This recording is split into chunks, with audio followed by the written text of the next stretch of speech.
On to the next video. Welcome back, guys. This video is all about a couple of questions to ask yourself when optimizing images. Again, it goes beyond just dragging and dropping in images and exporting them in a certain way. The things you want to ask about the context of the image: does it actually need to be this big? Or are people accessing this image going to be on screens that are never going to see the full size of the image? Therefore, I can make it a lot less in terms of width and height than it originally is. That's one question to ask that I showed in the previous video.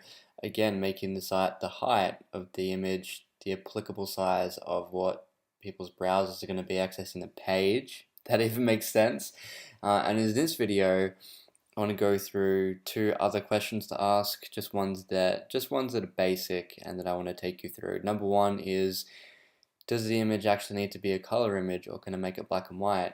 Because making images black and white takes down the file size. And also, does my image need to be a PNG, or can I make a trade-off and make it a JPEG, which again is going to take the size right down. So, number one, what we'll go through is an image from one of our own, Daniel Callens, who is really into his photography. Again, a great photo that we got here. Imagine, I love it. And with this photo, I use this photo particularly as an example because there's very much not a lot of color in this photo, arguably. I'm no photographer at all. I'm coming at this purely from an image optimization level, not a photography slash artistic level. So I'm sure to get condemned for techniques that I could be recommending in the name of optimizing the images, but that's the point of view we're taking here, not a photography one. So, because there isn't a whole lot of colors in this photo compared to other photos, question to ask yourself, if you ever have a photo like this and you're trying to put it onto a page, is, do I keep it as a multicolored image, RGB, or can I just convert it to a grayscale image? Are people going to care? Are people going to notice? Does it make that much of a difference? If the answer to all those questions are, it's not really going to make much of a difference, people aren't going to notice, and it's really not going to contradict the image itself, then go for grayscale. It's again going to take some extra kilobytes off your image.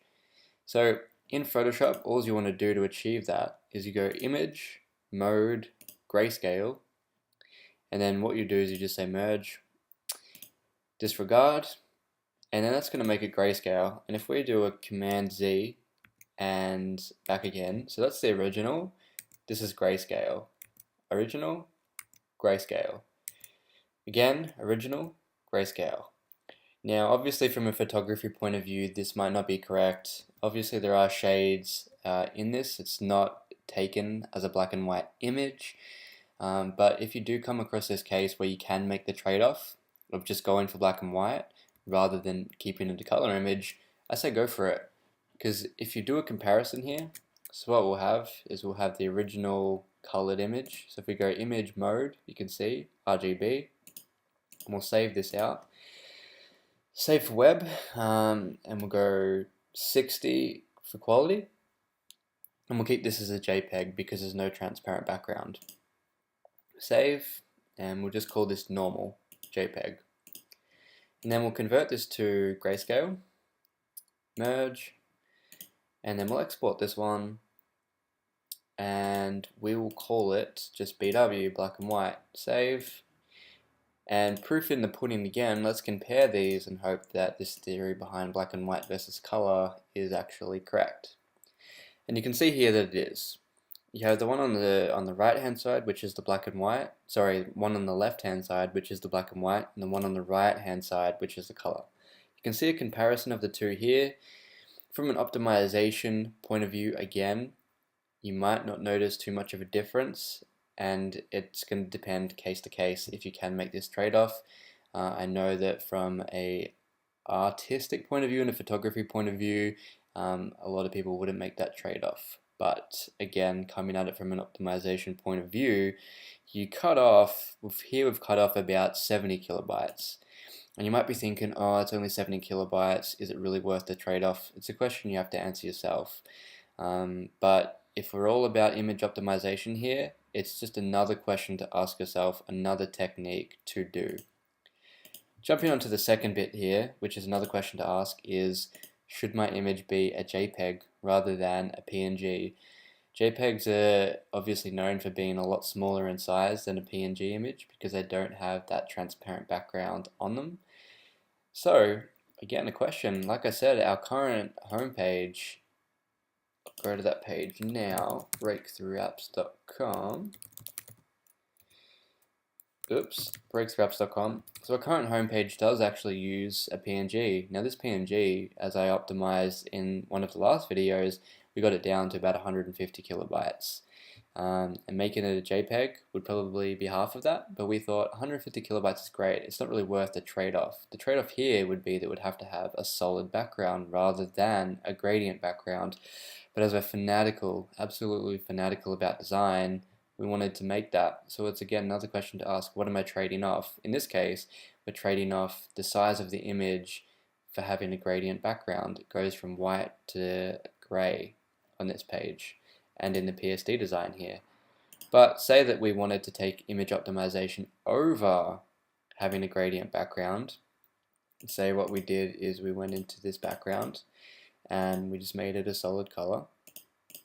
We'll make the color white, and that would be what we'd have to do. We just have to make the background white, and then when we export the image as well, if you just went file save to web, in this one here, file save to web, and then we turned it into a JPEG, you'd see it puts the white background on there automatically, or whatever background you have. If your background was red, then you just make the background of this red by adding in a red background, something like that. And yeah, that's literally it. Just another question to ask yourself is what do you need to trade off? There's always trade-offs to make. Absolutely, always something to think of. Just really asking yourself what is worth it more. What's worth it more to us here? Having a gradient background or having the image as a JPEG rather than a PNG to cut down the size? Well, gradient background all the way, but it's going to vary case to case. So again, this video was just two really simple questions to ask yourself. Can I make it grayscale instead of a color image? Does it really matter? And number two, do I need to have it as a PNG or could I make it a JPEG? Asking yourself these questions when you're doing the image exports is really valuable because all of these different things, even just cutting down the actual size of the image, asking yourself, are people going to really need the image that big, or are most people going to be accessing it off a screen that isn't going to even see it at the full resolution? Just ask yourself these questions because you get some really good results from answering them.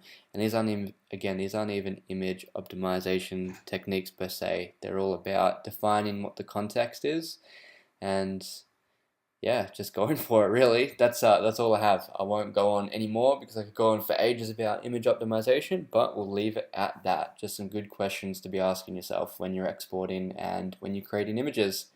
Cheers guys.